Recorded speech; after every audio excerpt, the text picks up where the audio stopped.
40 minutes of war, they spoke for 2 hours with great excitement, but 50 years of life after that were just summed up as I've been just a salesman. This is how it happens. Hey guys, we learned and explored about death from Sadhguru's real story in our previous video and found that it is only a matter of perception. Now in this video, we will learn that is death a calamity? And not only death but also life, because the way we live today, almost every next is surrounded by different type of problems and lives their life like it's a burden on them. And we will listen a very short story to understand that the life you are living is a tragedy. Here we goes. This is part 1, chapter 1, topic 4. Is death a calamity? Let's begin.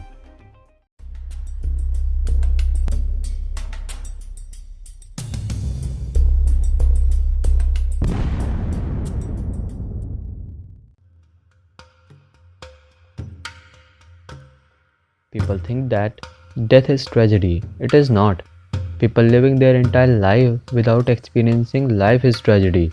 If you die, there is really no tragedy. That is end of whatever problems you are experiencing in life.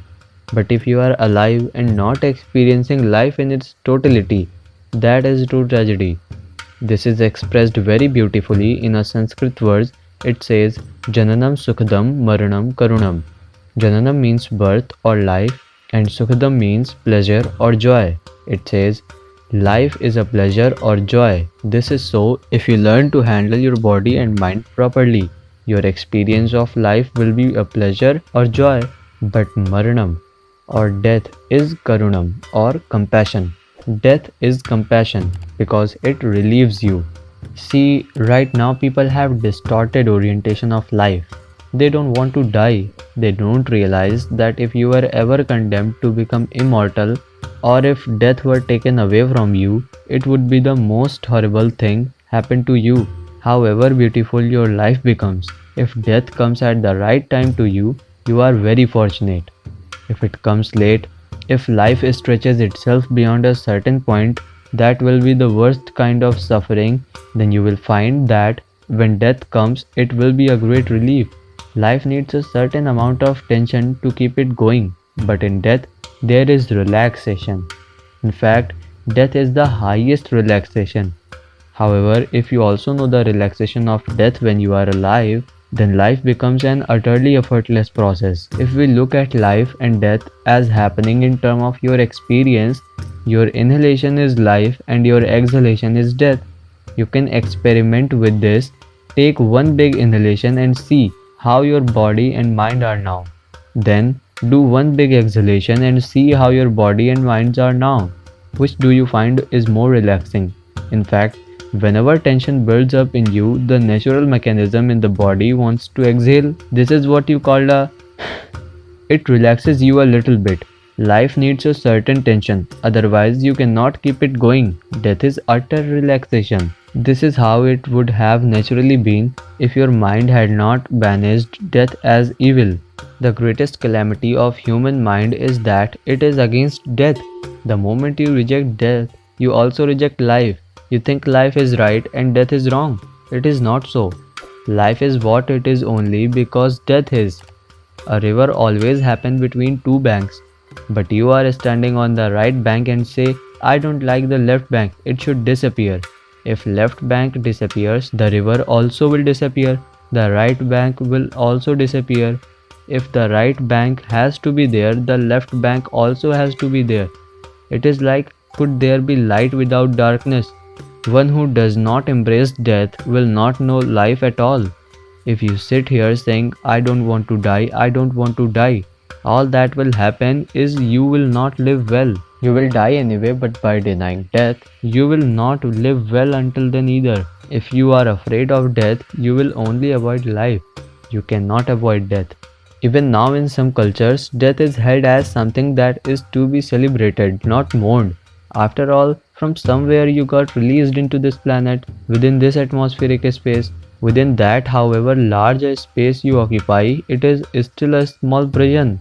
But death is an endless possibility.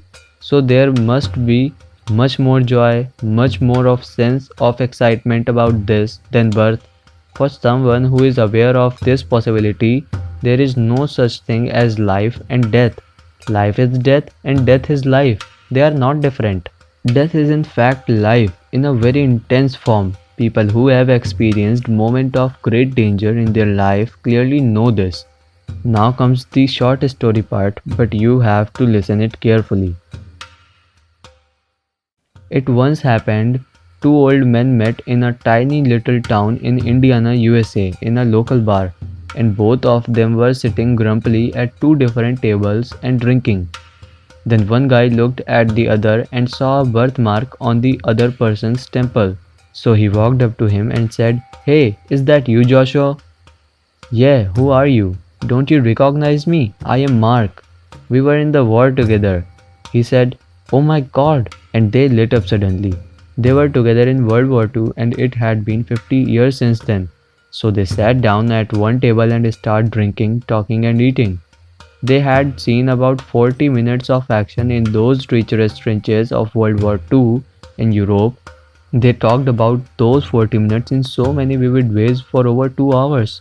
After they were done with all this talk, one guy asked the other, "What have you been doing since then?" He said, "I have just been a salesman."